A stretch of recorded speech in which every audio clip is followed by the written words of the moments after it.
Well, thank you very much indeed, Kirsty. It is my very great pleasure now to introduce our next speaker. I'd like to introduce the Prime Minister and leader of the Conservative Party, the Right Honourable Boris Johnson MP.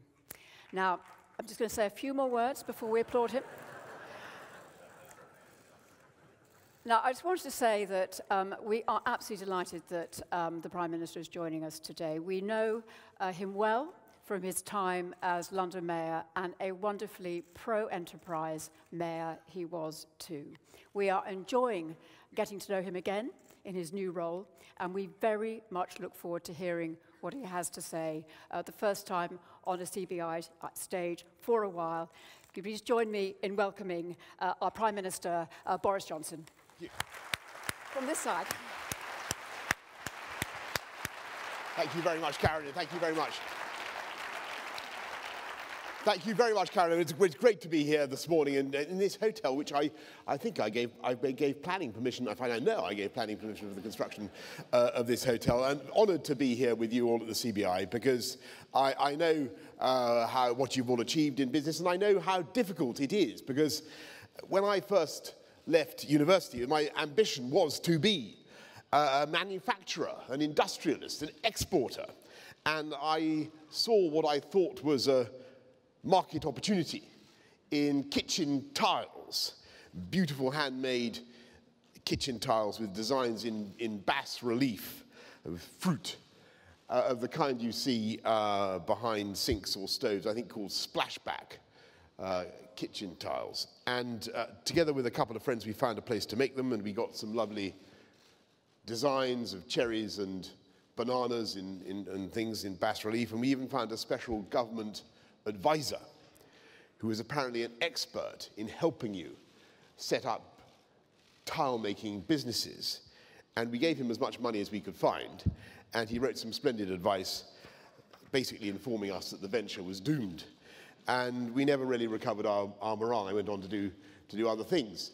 But I'm lost in admiration as a result of that experience for all those who have made a fantastic success of their businesses and their industries. And business today, industry today, is doing extraordinary things in this country, dominating 21st century sectors from batteries to bioscience, with record investments, record exports, tea to India. You know the story: tea to India, cake to France, TV aerials to Korea, boomerangs to Australia. We export music around the world. Jason Donovan, they told me, we export the music of Jason Donovan to North Korea. And under this government, we have, of course, an economy that has grown for the last 9 years, is 20% bigger than it was in 2010. Last week, it was announced that the rate of unemployment has fallen to the lowest level since 1974. And yet, there is something very frustrating about this recitation of triumphs, because it is only half the story of an economy that is still not achieving what it could. Like a Formula One supercar, super green supercar, of a kind in which this country, of course, excels, that is only firing on half its cylinders, with so much more natural energy waiting to be unleashed. And the country is being held back, let's be clear, by politics and by a parliament that for the last 3.5 years has simply failed to discharge its basic promise, made umpteen times, to honour the mandate of the people and deliver Brexit. And that is why we must have this election now. I don't want an election in December under normal circumstances. Nobody does. But we have no choice. We must get Brexit done. We have to clear this parliamentary blockage in this dino rod election, because we are, first of all, we're Democrats. There are millions of people who want to get Brexit done because they voted leave, and they believe that the EU has evolved very substantially away from what people voted for in 1975. And then there are also huge numbers of people who may have voted Remain, and I include distinguished luminaries of the CBI amongst them, but who just want to respect the result of the referendum. And after 3.5 years, they think, we think, I think, it's time for the paralysis to end.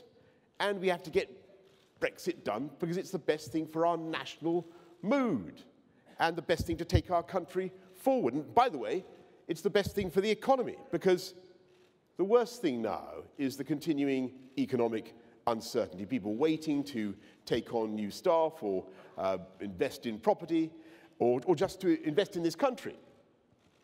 The UK attracts phenomenal inward investment, 92 billion last year, more than any other country in Europe. But there's now a pent-up tidal wave of investment that could come to this country from people who see all our natural advantages. Great time zone, fantastic skills, the right language, greatest universities on earth. And I know you'll have to forgive me for making political points in this speech. I wouldn't intrude being quite so political in the sanctity of a CBI speech, but this is an election campaign, ladies and gentlemen, so I've got to make no bones about it. One of the advantages of voting Conservative in this election is that we can and will get it done, and get it done in a matter of weeks. We have a deal that is ready to go. Just add hot water, stir in pot. It's there. The skeptics said that it couldn't be done, and they were wrong. They said we'd never get a great new deal of the kind that we have got. This deal allows us to maximize all the opportunities of Brexit, from free ports to free trade deals, from cutting VAT on tampons to banning the cruel export of live animals. We can do exactly what we promised, take back control of our money, our borders, and our laws, and we can take back control of our immigration system and decide democratically who gets here in the interests of the UK economy and of every sector of UK industry and manufacturing.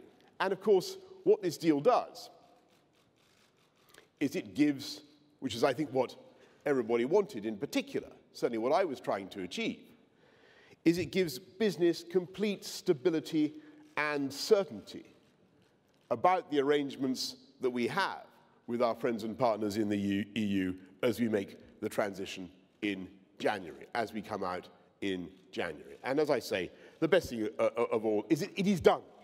It's the Blue Peter deal. Here's one I made earlier. And by the way, it has the support, just in case you're interested about the political backing for this deal, it has the support, the explicit support of every one of the 635 Conservative candidates at this election.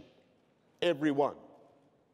And I hope the implications of that are clear to you for what I hope will happen in Parliament in just a few weeks. So all we need is 9 more seats, and we can deliver Brexit in January. If we get a working majority, we can get Parliament working for you, and we can then unleash the potential of the whole country and get on with our one nation Conservative agenda. And before I get on to that, I don't want to cast unnecessary aspersions on your next guest, but there is only one, forgive me, this is an election campaign.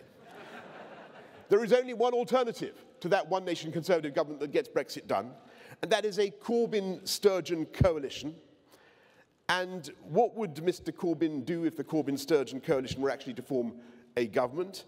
The only hard fact that has swum like flotsam from the Bermuda Triangle of Labour's Brexit policy is that they want more delay. More delay, turning 2020 into a year of 2 referendums. One on Scotland, which Nicola Sturgeon has repeatedly confirmed is the price that she will exact for her support. We don't know, by the way, what Jeremy Corbyn's position is on a referendum on the union with Scotland. Does he want to protect that union, or would he join Nicola Sturgeon in trying to break up the most successful political partnership of the last 300 years? I don't know. Who knows? Perhaps you could ask him. As for his position, Andrew Marr didn't have much luck. As for his position on the EU, it is positively mind-boggling. He wants to negotiate a new deal, at least spend another 3 months, another 3-month extension negotiating a new deal, and then he wants to spend a further 6 months asking the public to vote on his new deal in yet another toxic and divisive referendum campaign. And we don't even know what his own position will be. Will he actually campaign against his own deal? Will he try in the final reel to destroy his own contraption, like Alec Guinness blowing up the bridge he's built in Bridge on the River Kwai? Or will he urge his Labour colleagues to vote against his incomprehensible text, like the dying Virgil urging his friends to burn the Aeneid? Okay, slightly literary allusion there, but you know what I'm driving at. It's a mystery. Is he for leave? Is he for remain? Nobody knows. And one thing is clear. The Sturgeon-Corbyn alliance would consign this country to months, if not years, of dither, delay, discord, and division. And with every month of pointless delay insisted on by Jeremy Corbyn and the Labour Party, it's costing our country an extra £1 billion for nothing. We need to get Brexit done. We need to get Brexit done to end the uncertainty so that we, One Nation Conservatives, can get on with our programme of uniting and levelling up the country across the whole UK. Because if the potential of our country is enormous, then so is the injustice. Because there are some regions of our country that are now 50% less productive than London. I was proud to be mayor of this city for 8 years. It's the most productive region in the whole of Europe by some measurements. There are some parts of the country where people's lives are a decade shorter than elsewhere, where educational outcomes are vastly different. Now imagine if we could change that. Imagine if every child in this country had the same start, had the same encouragement at the beginning of their lives. Think of all the untapped talent in our country. I absolutely passionately believe that around this amazing country, talent, genius, flair are evenly distributed, but opportunity is unevenly distributed. And the answers to that problem, that fundamental injustice, are within our grasp. And our ambition is to unlock the whole of the nation's potential through 3 things: better infrastructure, better education, and technology. Not just to close the opportunity gap between rich and poor, but also between the regions of the country. And by analogy, you may remember what happened in London over the 8 years in which we were running it. We invested massively in transport infrastructure. There was a fantastic London Challenge education programme. Regions of the city, areas of the city that had been left behind, were able to participate in the growth and prosperity of the whole city. And you saw a contraction in the gap between rich and poor. You saw an increase in life expectancy in the poorest groups, and you saw a huge increase in their incomes as they were able to use mass transit to get to the opportunity areas. That's what we did in London, and that is what we want to do, loosely speaking, throughout the country. We think we can close both those gaps at once, not by decapitating the tall poppies, but by spreading equality of opportunity, giving everybody the same freedoms. And the first and most important is everybody should be able to walk the streets free from the fear of crime. And we need to stop our kids from being sucked into the county lines drugs gangs. We need safer streets. We need proper punishments for serious offences.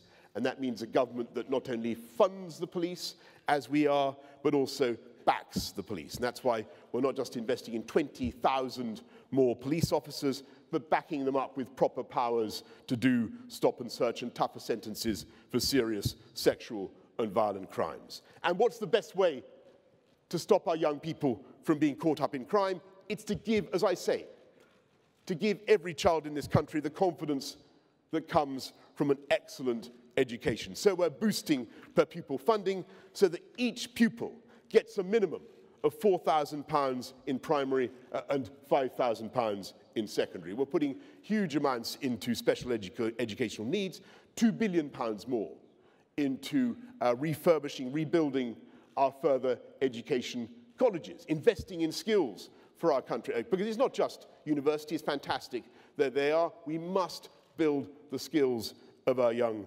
people. And as we do that, we must also ensure, as I say, that they are able to exploit the opportunities that are being created. Literally, to find the work that this country produces conveniently and affordably. That is the secret. And that means superb transport communications.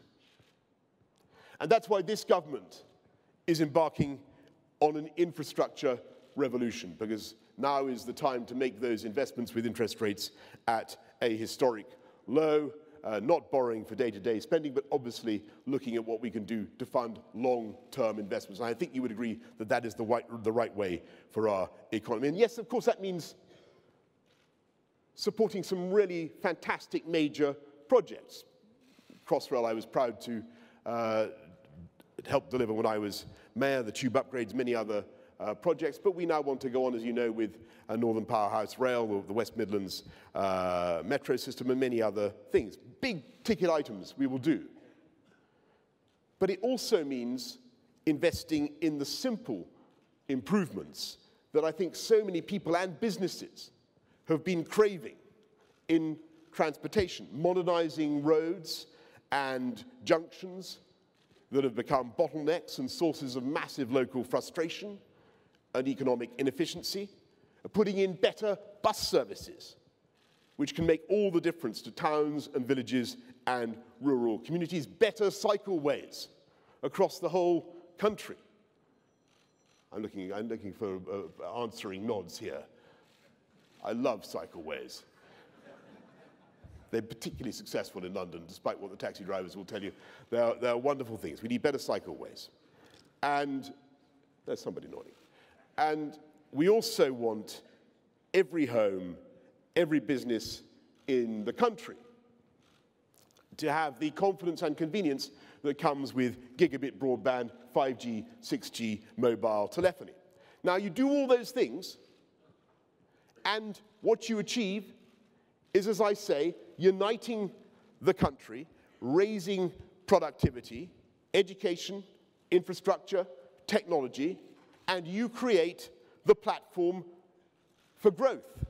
And if you create the platform for growth as government, as a one-nation conservative government, the market responds in two vital ways.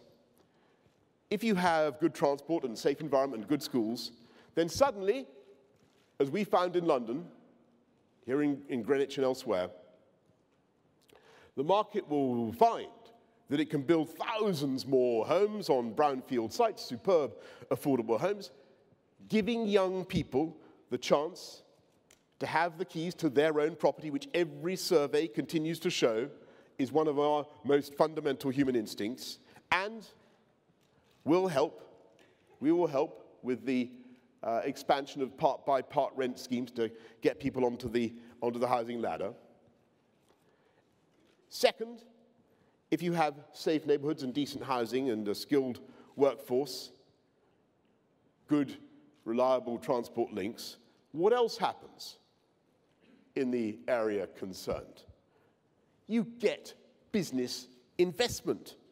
You get confidence coming back into the areas that have felt left behind and who spoke, by the way, in that 2016 vote to leave the EU. You get jobs, and that is why you get regeneration.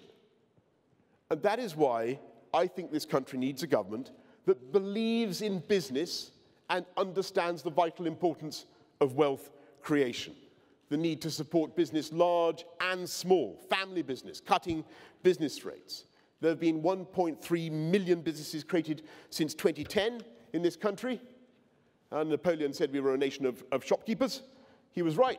There have been more businesses created in this country than in France and Germany combined. and since 2010. And that is the balance and the symmetry of what I am proposing and what we are proposing with One Nation conservatism. That's what we want to do. It's a balance between fantastic public services and a strong, dynamic market economy.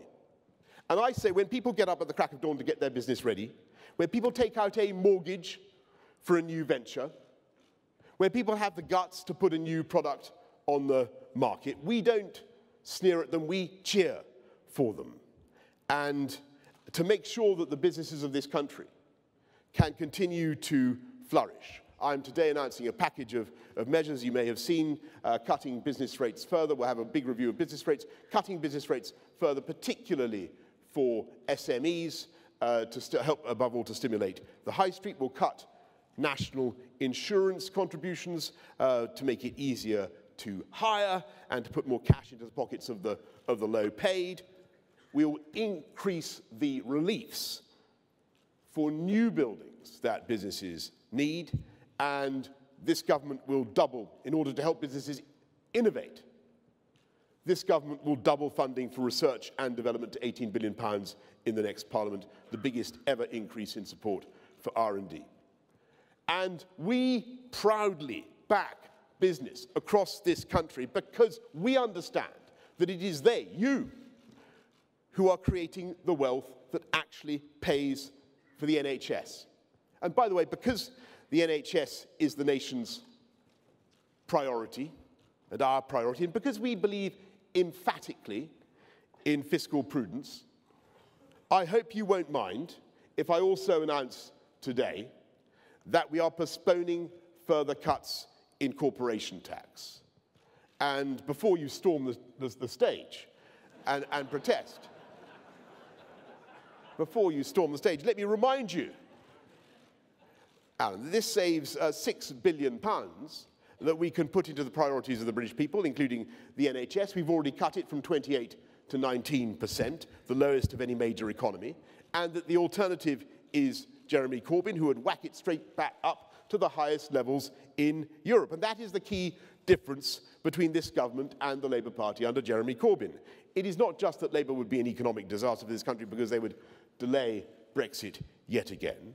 They would simultaneously wreck this economy with a £1.2 trillion spending splurge that would be instantly rejected by the markets, that would massively increase not just this country's debt, but the cost of our debt, jeopardizing the government's balance sheet and ability to make future investments. And to pay for it, they would put up taxes on every household in the... Have a seat for a second. I'll be right with you. I'll be right with you. How long do you want me to go? Do you want me to stop now? As soon as you can, Prime Minister. I'll be right with you. I'll be right with you. I'll be right with you. And to pay for it, I feel obliged to make these important points, because to pay for it all, they would put up taxes to the tune of $2,400 a year. In fact, they are themselves so worried about a run on the pound that John McDonnell is actually going to impose exchange controls. And I invite you to imagine the only countries that have exchange controls these days are places like Angola, Zimbabwe, or, you guessed it, Venezuela. We cannot let it happen. That is true. We cannot let it happen, but that is the choice at this election.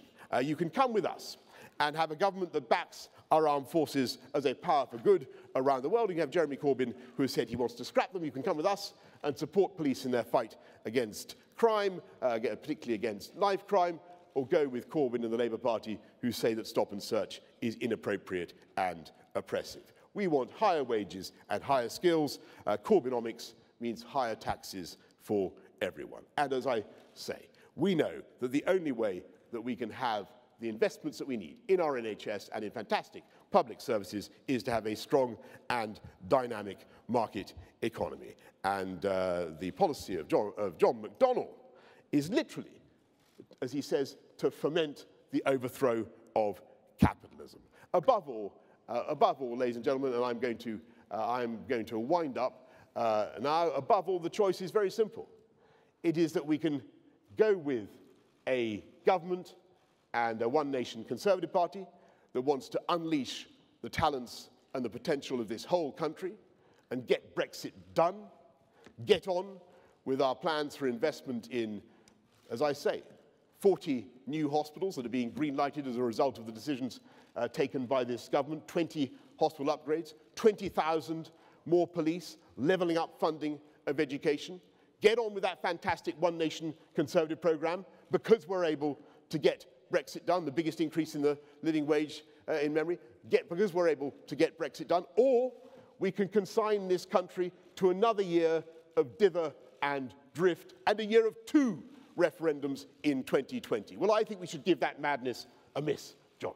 And I want next year to be a year of productivity and growth, not a year of 2 referendums. And I don't want us all to wake up on Friday the 13th of December with a nightmare on Downing Street in the form of Jeremy Corbyn and the Labour Party. What I want is to take this country forward with a sensible, moderate, dynamic, one nation, but tax-cutting Conservative policies. That's what I'm advocating at this election, uniting and levelling up across the entire country. I believe it's good for business, it's good for our country, and I hope you'll support it. Thank you all very much.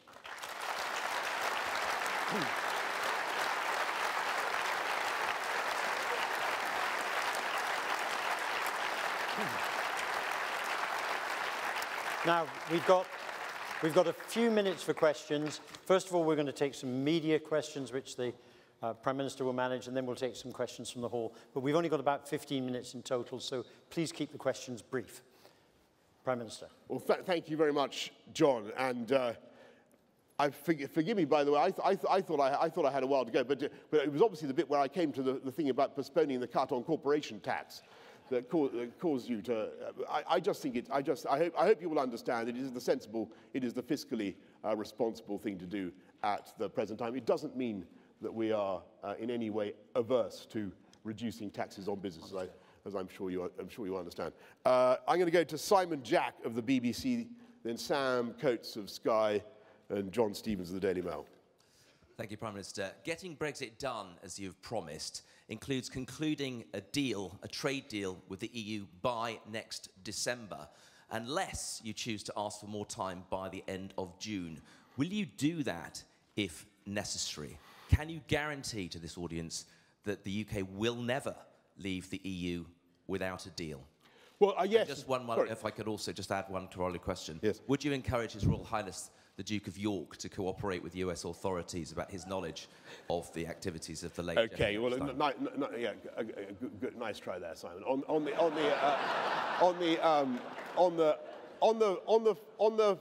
the substantive question about the deal. Look, folks, be in no doubt that people said that we couldn't get a deal first time round. We've got a great deal. It's a deal that allows us to come out of the EU as one UK to do all the things that we wanted to do. If you remember, they said that we couldn't change a jot or tittle of the text on of the backstop. They said we wouldn't be able to change a word of the withdrawal agreement actually in the time available, which was 3 months, and we did. We got a fantastic new deal. We're able to get it through in just a few weeks, and if you look, Simon, at the detail of the forthcoming talks, the UK and the EU, as everybody knows fine well, are already in a state of grace as far as our tariffs and our quotas are concerned. We are in a state of perfect alignment and harmony. There is no other trade negotiation the EU has ever embarked upon with a third country where that has been the case. So I think we're off to a flying start. I see absolutely no reason why we should not get it done in the time available. And Sam Coates of Sky. Prime Minister Sam Coates, Sky News. CBI leaders disagree with you on your approach and your goals of Brexit and on your plan for immigration. If they, the CBI, worry that you're wrong on the biggest questions about our economy, how can you put to bed lingering suspicions that you just think you can F Brexit, F business? Or do you think that the CBI doesn't represent the true voice of business. And one more thing, did you share the nation's incredulity about Prince Andrew's account of his own behaviour? And as principal advisor to the Queen, what would you recommend she does about Prince Andrew? Can I say, I don't think we are at different on immigration, because I think your plan can be made. Fantastic. Well, Sam, I've just got red-hot news from John, which is that he doesn't think that we are at variance on our plan for immigration. And by the way, I think that I have the highest regard for the CBI and have spoken at many CBI conferences over many, many years, and I think you do a fantastic job. All I can say is that we will make sure that we already have a deal that I think protects the needs of British business and industry. And on immigration, remember, Sam, how we used to do it in London. I believe in having a society and a country that is open to talent. I can see the merits of doing that. We all see it in our everyday lives. But you also need democratic control. That's all we're saying. And an Australian-style points-based system would, I think, be of great, great value to this country in alleviating people's sense that their politicians are simply allowing immigration to be uncontrolled. And I do not think that unlimited and uncontrolled immigration is the right way forward for this country. The United States of America, for instance, has absolutely a country of immigration, has very, very strict controls on who gets in. Many, many other countries around the world have very, very strict controls, much, much stricter than in this country.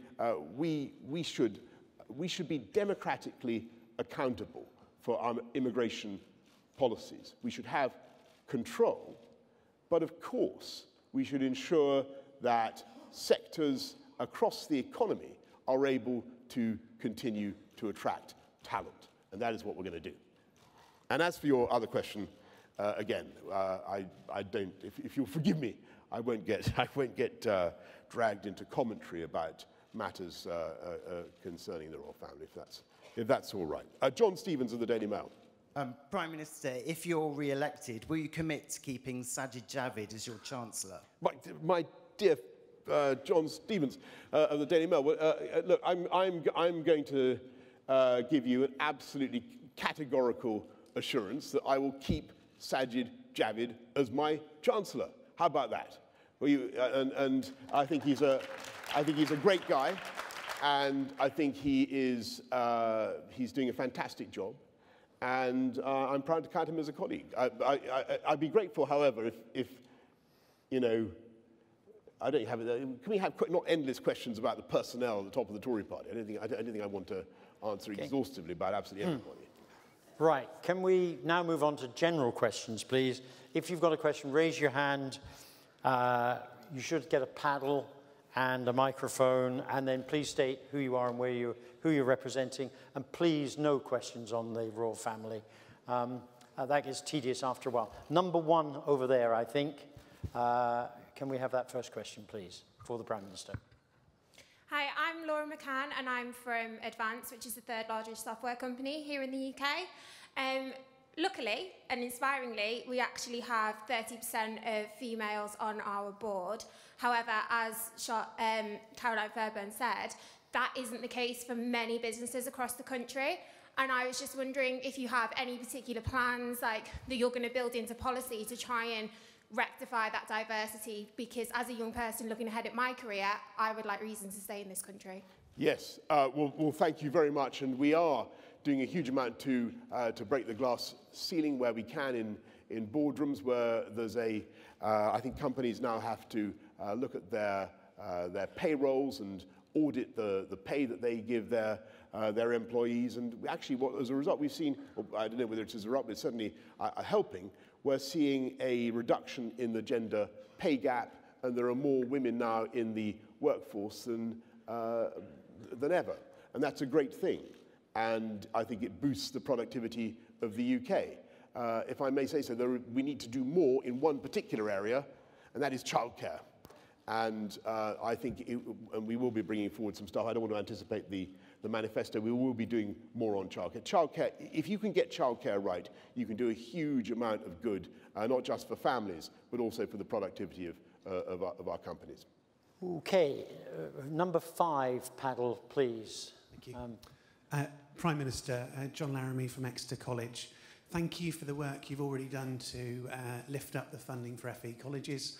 Will you commit over this Parliament to levelling up the funding to £5,000 for the 16 to 19-year-olds in colleges, as well as those younger people in schools? Thank you very much. Okay. Sorry. Please. Go on. John, I will take that away. I'm not certain that we're not already doing that, but I will come back to you on that if I may. And finally, I think final George McIntosh down here. George, do you want to wait for a microphone's on its way? Thank you, George McIntosh, Chairman of the CBI's SME Council. Prime Minister, will you protect the interests of the innovators and entrepreneurs in this country by holding on to entrepreneurs' relief?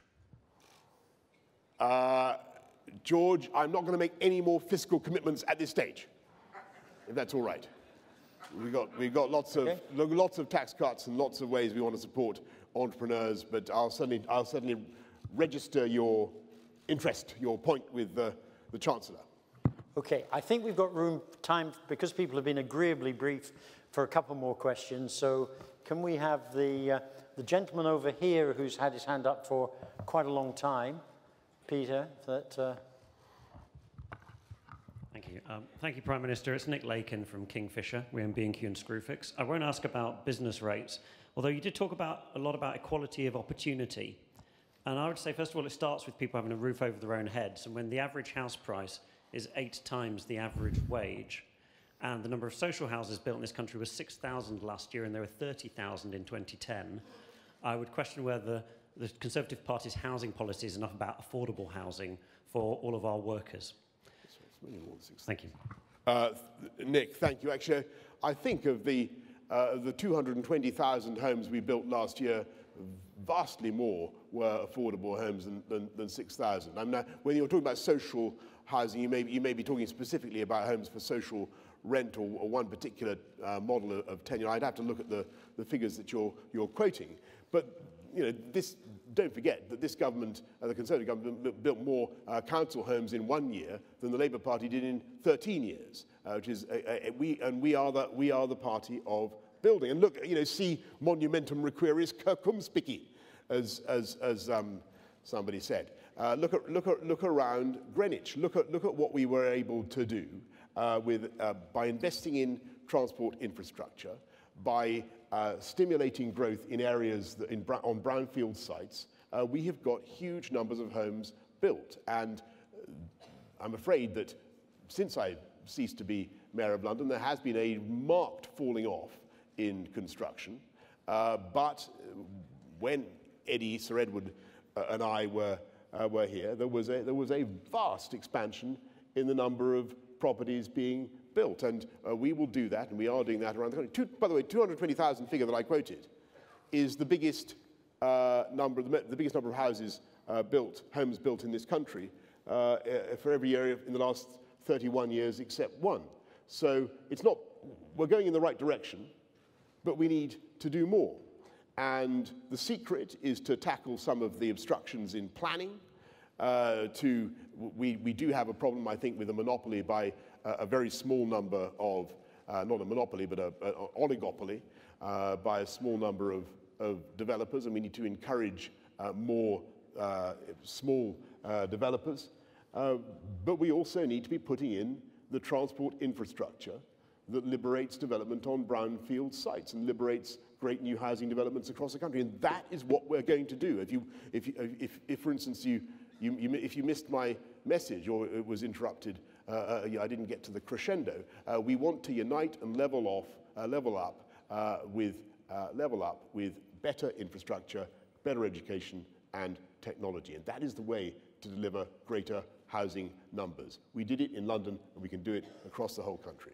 Right, we've time for 2 final questions. I think paddle 4 has been there for quite a while, and then finally paddle 5, and then that's it. I know you'd like the Prime Minister to stay all day and answer questions, but I think we have to we have other political guests to come along and talk to us. So please, number 4. Hello, Mr. Prime Minister. My name is Rihanna. I'm with the Patchwork Foundation here today. So my question is whether the Conservative Party have any plans to tackle youth disengagement in terms of politics, voting, and so on. What plans do you have towards that, especially amongst ethnic minorities? Another question from the team is whether the Conservatives will launch an independent inquiry into Islamophobia and religious discrimination. Thank you. Right. Well, thank you, Rihanna. We are indeed doing an independent inquiry into prejudice of all kinds.